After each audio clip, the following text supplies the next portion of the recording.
Hey there, this is Erica from Ever Educating, and today is the last day of the year, and so I'm posting my Q4 recap and my 10 goals for 2025 in today's video. I have a different video happening at my usual time on Saturday, which will be explained a little later when I get into my goals for next year. So as a quick reminder, I had 5 goals for 2024. The first one was to improve my Spanish. So these aren't in order, but one of them was to improve my Spanish. And the first 3 quarters, I did a lot of Duolingo. The fourth one, not so much. So I would say on the whole, I did this goal pretty well. But in Q4, it went by the wayside. I have some ideas for improving this next year. Rather than focusing on Duolingo, I'm gonna watch some shows in Spanish that I've already seen. So I'm not focusing too much on the plot. I can focus on the language itself. But anyways, in that case, I do consider it kind of checked off because for the most part, I did work on this in 2024. The second goal was to get closer to my ideal weight. Technically, I did this because I lost a pound, but on the whole, I do want to work on this more in the new year. The third one was to revise at least 5 picture book stories, manuscripts, and I did do this. I did more than 5, so this one's definitely accomplished. My fourth one was to post bi-weekly YouTube videos. I did accomplish this as well. And my fifth one was to attend at least 10 community events, and I did this one too. So in Q4, I did attend multiple community events. I did work on my picture book stories. I did do healthy eating and exercise. And so really the one that wasn't happening in Q4 was the Spanish one. So on the whole, I'm happy with how the year went. And that leads me into my 10 goals that I have for 2025.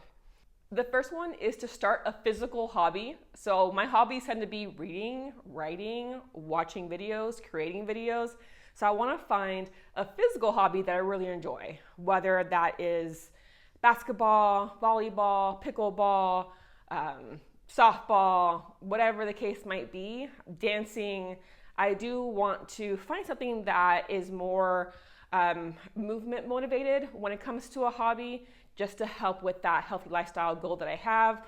Also, these hobbies tend to be more collaborative, communal, so that can help with being more social, making new friends, etc.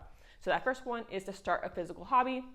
The second one is to spend more time with family. I spend a lot of time with my immediate family, but I want to spend time with my extended family more so in this new year.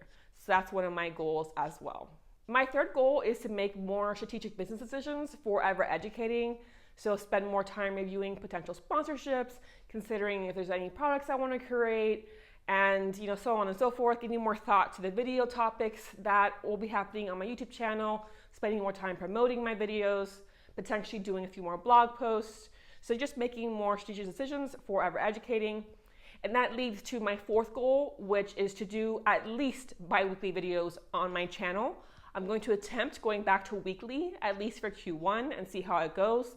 So currently I have plans for the whole month. I have ideas for all of Q1 posting weekly. So I'm gonna try that, but still at least bi-weekly videos will go up on my channel. Number 5 is to create a writing routine. I do want to do more writing, more revising in this upcoming year. And my writing has been pretty sporadic versus having consistency. So I do want to work this year on becoming more consistent in when I write, how I revise, etc. So that is my 5th goal. And then that leads to my 6th goal, which is to post a bit more on my writing related Instagram account. It's for potential authors or aspiring authors, for readers, etc. I created it in case Twitter fell apart, but I want to spend more time on it this year in connection to that earlier goal as well. So that's 1, 2 for social media. As I stated before, I am going to continue the goal of improving my Spanish in 2025. And so again, along with the Duolingo potentially, I do want to start watching TV shows or movies, etc. in Spanish to help improve there. And then spend more time speaking in Spanish to my family members so I can improve in that sense too. So maybe having like Spanish sessions where for a meal we speak in Spanish rather than English, and so on. I also want to, as a next goal, to garden more. I did start gardening this year, but I want to increase that in the upcoming year.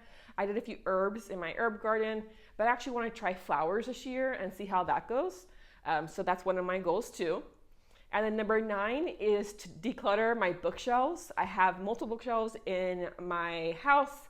I've collected a lot of books over the years because I taught for 6 years literature, so of course they collect. Plus I was a grad student, so I collected those too. So I do want to declutter the ones that I'm not going to read again. Let's get them into a new home. And then my last goal is to eat more healthily and exercise more. It's a little combo, healthy living goal as well. And so that, again, will be about making routines, meal prepping and stuff, exercising in the mornings, and then maybe something extra in the afternoon.